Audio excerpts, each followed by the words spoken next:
نحمده ونصلي على رسوله الكريم اما بعد.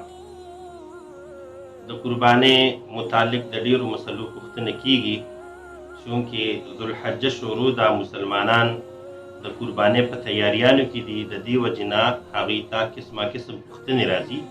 الحمدلله د ډیرو سوالاتو جوابات موږ ورکړل. یو سوال دا هم کیږي چې د مړي د طرف نه قرباني کیږي او که نه کیږي. نو د دې جواب دا دی چې د مړي د طرف نه قرباني کیږي. که یو کس په خپله خوښه باندې په خپله رضامندۍ باندې هغه قربانیو کې مړي ورته وصیت کړي یا نه کړي نو هم قرباني کیږي، او که مړي ورته وصیت وکړي چې زما له طرف نه قرباني وکړه نو هم قرباني کیږي. لہذا د مړي له طرف نه قرباني کیږي. دا به تاسو ته مونږه د احادیثو مبارکو په حوالې سره د فقه د کتابونو په حوالې سره واضح کو چې د مړي د طرف نه قرباني کېدو کې هیڅ قسمه څه شبهه نشته دی. د ټول نه لومبی حدیث مبارک د ابو داود قال حدثنا عثمان بن ابي شيبه قال حدثنا شريك عن ابي الحسناء عن الحكم عن حنش قال رايت عليا رضي الله عنه يضحي بكبشين فقلت ما هذا؟ فقال إن رسول الله صلى الله عليه وسلم أوصاني أن أضحي عنه فأنا أضحي عنه. سنن أبي داود باب الأضحية عن الميت. سنن الترمذي باب ما جاء في التضحية عن الميت. دې حدیث مبارک نه منتدا ثابت شول چې د مړي د طرف نه قرباني کیږي. دغه حنس وی چې ما حضرت علي رضی الله عنه ولیدلو. عثمان بن ابي شيبه سے روایت کړی دی د حنس سے په حواله، او هغه وی چې ما حضرت علي رضی الله عنه ولیدلو یضحي بکبشین چې هغه دوه ګډان حلالول. ما ته پوښتنه وکړه چې دا تاسو څنګه کوئ؟ نو هغه وفرمایل چې ما ته ښکلی پیغمبر صلی الله علیه وسلم وصیت کړی دی چې زه د هغې د طرف نه قرباني وکړم، بس زه د هغې د طرف نه قرباني کوم. او په سنن الترمذي کې جامع الترمذي کې لږ شانتې اضافه ورسره نور راغلی ده. په هغې کې حدیث نمبر 1455 حدیث دی. قال حدثنا محمد بن عبيد المحاربي الكوفي قال حدثنا شريك عن ابي الحسناء عن الحكم عن حنش عن علي رضي الله عنه انه كان يضحي بكبشين احدهما عن النبي صلى الله عليه وسلم والاخر عن نفسه فقيل له قال امرني به يعني النبي صلى الله عليه وسلم. مدک حدیث مبارک دی. مزید اضافه وسره دا فلا ادعوه ابدا. حضرت علی رضی الله عنه وی چې زدا بالکل نه پرېږدم، زدا همیش د پاره قرباني کوم. امام ترمذی سے فرمای هذا حدیث غریب لا نعرفه الا من حدیث شریک. چې دا حدیث غریب دی، دا موږ ته نه دی معلوم مګر د شریک سے په روایت سره دی. وقد رخص بعض اهل العلم، بعض اهل علم د میت د طرف نه د قرباني اجازت کړی دی یضحى عن الميت، چې د میت د طرف نه د قرباني وشي. ولم ير بعضهم يضحى عنه، او بعضی ویلي دي چې دا مړي د طرف نه د قرباني نه کیږي. نو د دې حدیث شاته امام ترمذی سے یو خبره دا وکړه هذا حدیث غریب لا نعرف الا من حدیث شریک، چې دا حدیث غریب دی. یاد وساتئ چې دا غریب د اردو والا یا د پښتو والا غریب نه دی ګوري، بلکې غریب حدیث هغه ته ویل شي ما ينفرد بروایته راو واحد، چې هغه یو راوی روایت کړی وي. نو چې یو راوی روایت کړی دی دې دا مطلب نه دی چې دا اوس ضعیف دی او قابل عمل نه دی. لکه څنګه چې انما الاعمال بالنیات حدیث د بخاری شریف دا حضرت عمر رضی الله عنه روایت کړو، پیش دا په ابتدا کې حدیث غریب و بیا رستو حد مشهور ته ورسېدو. نو لہذا دا حدیث غریب دا مطلب نشو کېږي چې قابل عمل نه دی. بیا بس امام ترمذی سے خپل فرمایي بعض اهل علم د دې خبرې اجازت کړې ده چې د مړي طرف نه د قرباني وشي، او بعضی ویلي دي چې یاره د مړي طرف نه د قرباني ونشي. نو بعض اهل علم د دې اجازت کړې دي چې د مړي طرف نه د قرباني وشي، لہذا د مړي طرف نه قرباني درسته ده. وقال عبد الله بن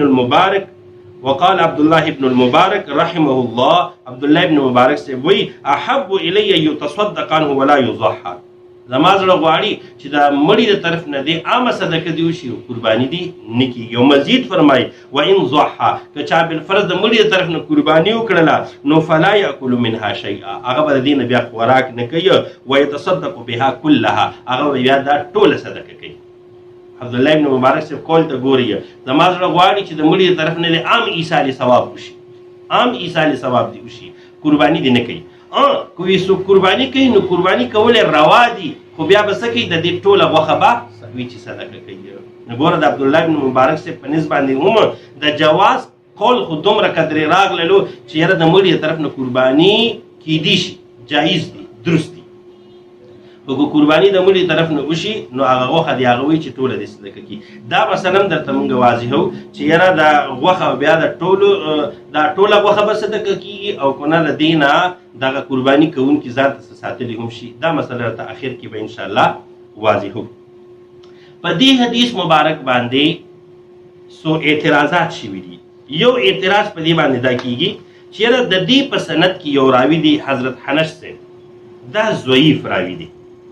نو یاد ساتئ ګورئ دا متفق علیه ضعیف نه دی. تهذیب الکمال تاسو وګورئ په دې کې د حنش بن المعتمر په ترجمه کې لیکي قال ابو داود حنش بن المعتمر ثقة چې حنش بن المعتمر ثقة چې دا حنش بن المعتمر چې کوم دی دا ثقه راوي دی. وقال النسائي رحمه الله ليس بالقوي هغه ویل چې دا قوي نه دی. نو په محدثینو کې بعض د حنش صاحب توثیق کړی چې دا ثقه راوي دی او بعض چې کوم دی هغه ویلي چې لیس بالقوي نو دا متکلم فيه او مختلف فيه راوي شلو.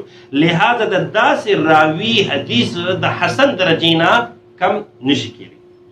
د دې حدیث په راویانو کې یو راوي شریک صاحب بعضې په هغې باندې اعتراض کړی دی چې دا ضعیف دی.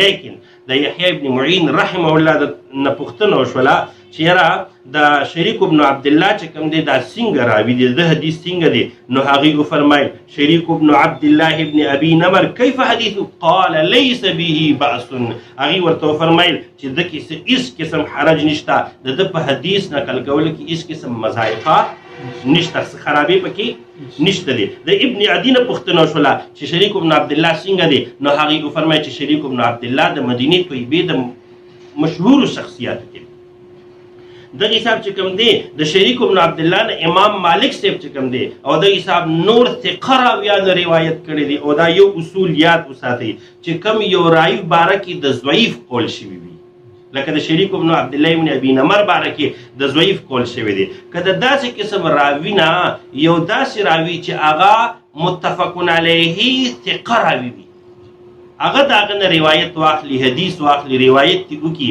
نو ګورې په دې سره د ده سټینډرډ او ویلیو چې کوم دی د ضعیف نه اوچته شي دی بیا په ثقه راویانو کې داخلېږي. نو اوس ګوري د ده نه روایت چا کړی دی عثمان بن ابي شیبه کړی دی او دا عثمان بن ابي شیبه چې کوم دی دا متفق علیه ثقه راوي دی. امام بخاري صاحب امام مسلم صاحب چې کوم دی د ده نه څه کړي دي احادیث نقل کړي دي. نو د دې نه پته ولګېده چې کله عثمان بن ابي شیبه د شریک بن عبدالله ابن ابي نمر نه چې کوم د روایت واغشتلو نو په دې سره دیم ثقه ثابت شول. لہذا دا قول د چا درست نه دی یعنې چې دا ضعیف راوي دی. لہذا د دې وجې نه چې کوم دی دا حدیث قابل عمل نه دی. نو د دې نه موږ ته پته ولګېدله د دې حدیث مبارک نه چې د مړي د طرف نه قرباني هغه بالکل کېږي. یو بل حدیث د مسلم شریف حدیث نمبر 1967 نمبر حدیث ما صح عن عائشة رضي الله عنها أن النبي صلى الله عليه وسلم قال حين ذبح أضحيته چې کله به خپل پیغمبر صلی الله علیه وسلم خپل قرباني به ذبح کوله نو فرمایل به بسم الله اللهم تقبل من محمد وآل محمد ومن أمة محمد صلى الله عليه وسلم ثم ضحى به.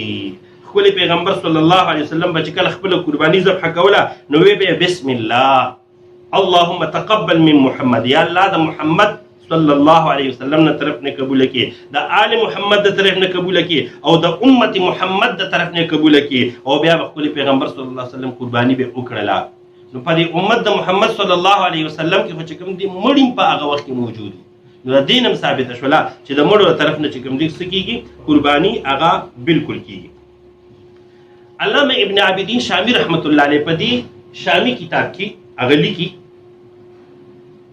وقد صح چې په صحیح حدیث سره چې کوم دی هغه ثابت شوی دی ان رسول الله صلی الله علیه وسلم ضحى بكبشين احدهما عن نفسه والاخر عمن لم يذبح من امته. چې خپل پیغمبر صلی الله علیه وسلم دوه ګډان قرباني کړ، یو د خپل ځان نه طرف نه، یو د امت د هغه خلکو نه چې قرباني نه وکړي. وان كان منهم من قد مات، مزید لیکي اگر چې دی کې څه خلک مړ شوي قبل ان یذبح د دې قربانۍ نه وړاندې. وګوره رد المختار کتاب الاضحیه د دې نه ثابته شوله چې د مړي د طرف نه قرباني کیږي. مزید فرمای الاصل ان كل من اتى بعباده ما.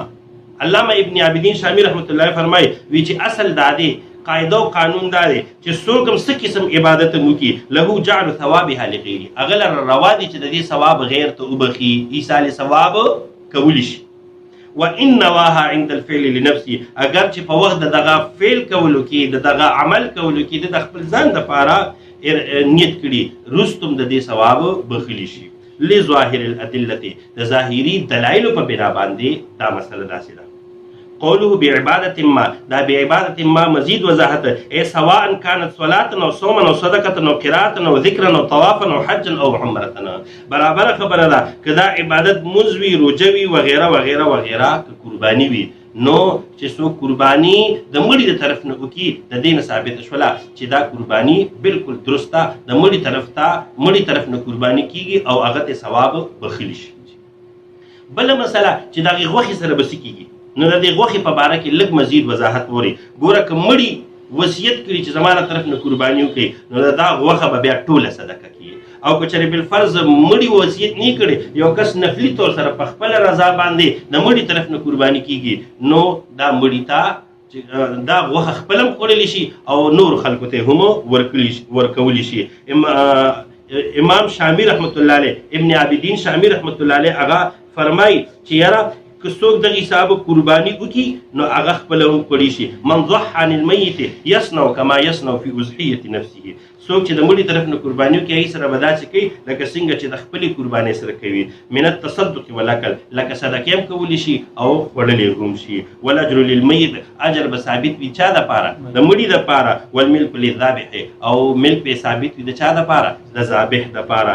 شعر کې فرمایي وعن میت بالامر الزم تصدقا، که د میت د طرف نه د قربانۍ امر شوي وي نو ته به دا صدقه لازمي کې، ته به دا خامخا صدقه کې. والا او که د مړي د طرف نه امر نه کړی شوی ته په خپله خوښه باندې هغه د طرف نه قرباني کې فکل منها، پس ته د هغې نه خوراک کوه. وهذا المخیر، او د دې اختیار ورکړی شوی دی، مطلب دا دی چې تا ته د دې پوره اختیار دی. نو لہذا د دې نه ثابته شوله چې د مړي د طرف نه بالکل چې کوم دی قرباني هغه درسته ده. او چا ویلي دي چې دا حدیث غریب دی، موږ د هغې وضاحت وکړلو چې د حنس صاحب په حوالې سره ویلي شوي چې حدیث غریب دی، نو لہذا هغه موږ واضح کړ چې دا حدیث غریب درجه خو کمه بلکې د حدیث حسن درجه دې ته حاصلېدی شي. د حساب د شریک صاحب په باره کې اعتراض شوی، موږ د هغې جواب هغه هم په دلایلو سره وکړلو. لہذا د مړي طرف نه قرباني درسته. یو نصیحت درته زه دا کوم، کم خلک چې د یو حدیث په حوالې سره تاسو ته یو مسله کوي دا بالکل مه منئ، ځکه چې احادیث مبارکه مختلف راغلي دي. هغه خلک چې د هغې وړاندې د احادیث مبارکو ذخیره پرته ده، هغه خلک چې هغې خپلې زندګۍ د قرآن او حدیث خدمت دپاره وقف کړي دي، د داسې خلکو خبره منله، د هغې مسله باندې عمل کولو دا عقل ته ډیره نږدې ده چې د داسې خلکو خبره باندې عمل وکړي شي. دا علامه ابن عابدین شامی رحمت الله علیه دا د خپلې زمانې ډیر اوچت پایې سړی تېر شوی دی، قرآن او حدیث باندې دته پوره عبور حاصلو. دی دا مسله کړې ده چې د مړي طرف نه قرباني کېږي. اشرف علي تانوي رحمت الله علیه امداد الفتاوا 6 جلده کې هغې دا مسله کړې ده چې یاره د مړي طرف نه بالکل قرباني درسته. لهذا په دلایلو سره ثابت شوله، په احادیث مبارکو سره، د فقه په عباراتو سره چې د مړي طرف نه قرباني کولو هغه درست دي. الله جل شانه دې موږ ټولو ته عمل کولو توفیق راکړي. اخر کې یو بله مسله چا کړې ده، پوښتنه یې کړې ده چې آیا د دې ثواب یو کس ته به بخو که دوه ته هم بخلي شو، درې ته هم بخلي شو. یاد ساتئ د مړي طرف نه د قرباني وکړله د هغې ثواب یو تم بخلی شي، دو تم بخلی شي، درې تم بخلی شي.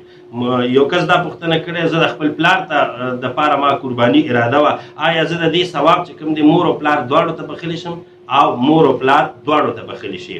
د دې دا حصه نیونکي خو چې کوم دی هغه دا بل کس دی او د دې ثواب نورو دو تم بخلی شي، درې تم بخلی شي. لهذا په دې کې څه مضایقه او څه خرابي نشته. د دې قربانۍ ثواب دوو ته، دریو ته او ډېرو ته هم بخلی کېږي.